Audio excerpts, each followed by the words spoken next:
Magandang araw po sa inyong lahat, lalo na sa ating mga kawal, police, coast guard, firefighters, jail officers, at lahat ng tagapagtanggol at naglilingkod sa bayan at sa inyong mga pamilya. Bago kayo ipadala upang maglingkod, kayo muna ay minahal ng Diyos. Mahalaga ang katotohanan ito sa isang buhay na puno ng tungkulin, disiplina, sakripisyo, at panganib. Sa ating unang pagbasa, mula sa unang sulat ni San Juan, chapter 4, verse 19 to chapter 5, verse 4, sinabi ni San Juan na tayo'y umiibig sapagkat tayo'y unang minahal ng Diyos. Sa buhay uniforme, sinasanay kayong maging matatag, kalmado at nakatuon sa misyon. Kadalasan, tahimik ninyong dinadala ang mabigat na pasanin, mahabang oras ng duty, mapanganib na gawain, pagkakalayo sa pamilya, puna ng publiko, at mga desisyong mabigat sa konsensya. Sa paglipas ng panahon, maaari nitong patigasin ang puso o ubusin ang lakas ng loob. Ipinapaalala ni San Juan, ang halaga ninyo ay hindi nagmumula sa ranggo, medalya o performance.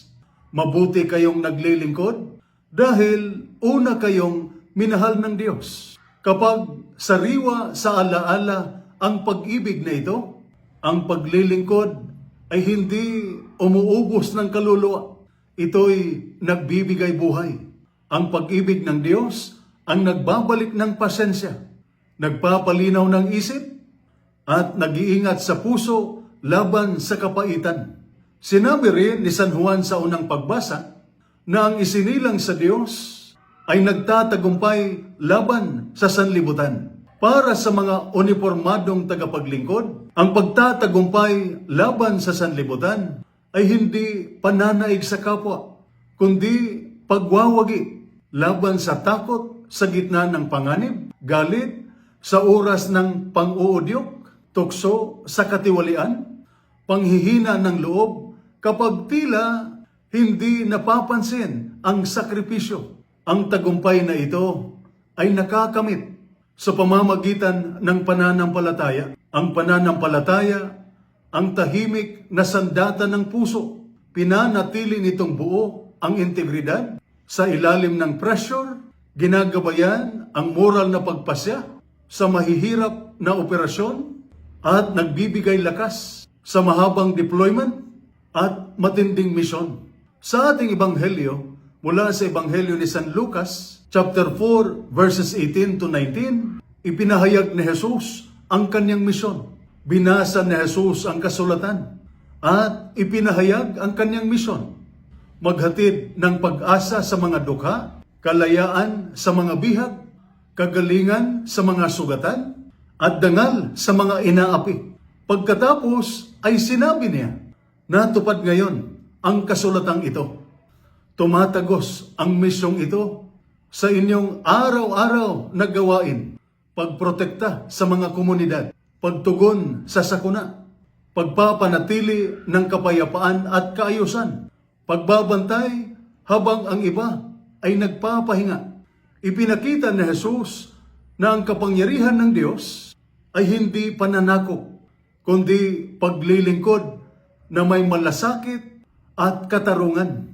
Ang uniforme ninyo ay hindi lamang tanda ng otoridad. Ito ay tanda ng pananagutan at pag-aaruga sa bayan. Kaya hindi lamang kayo tagapagpatupad ng utos. Kayo ay tagapangalaga ng dangal ng tao. Hindi kayo nag-iisa sa bigat ng misyon. Kasama ninyo ang pag-ibig ng Diyos. Kapag ang paglilingkod ay nakaugat sa pag-ibig at pananampalataya, pinatibay nito ang mental resilience. Pinanatiling malinaw ang konsensya at sinusuportahan ang pangmatagalang katapatan sa tungkulin at pamilya.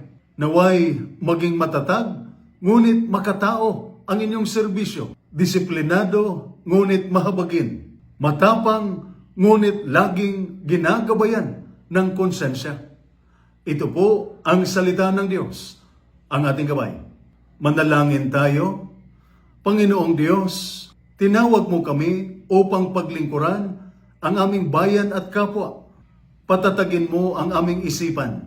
Bantayan ang aming mga puso at panatilihin mong ang aming paglilingkod ay laging nakaugat sa iyong pag-ibig at katotohanan.